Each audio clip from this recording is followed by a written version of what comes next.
Hi, Kirk here. So you will have probably noticed by now that a lot of our coolers are looking kind of like abused and jerry-rigged. And this is a point of pride for me because the handles on these coolers, they blow out really quickly. I take pride in the fact that we're going through here. Actually, it's the work of Naomi. Naomi likes to come in. She's good with knots.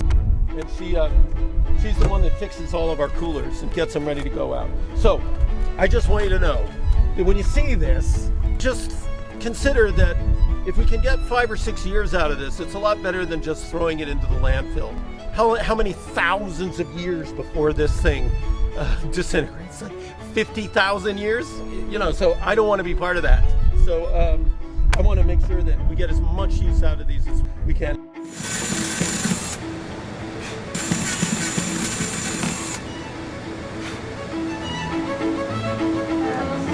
There we go. Being more play in them, you know. It's now a functioning cooler. Just so you guys can see, this is the snap-offable, cheap, crappy plastic handle. And these are the ones we're putting in here.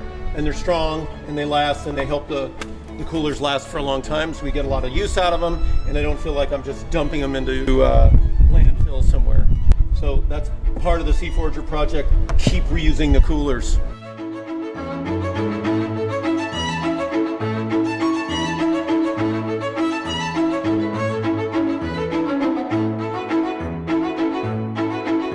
I mean, if they get to a point where they're like gross inside, then we throw them out. But I mean, look at that.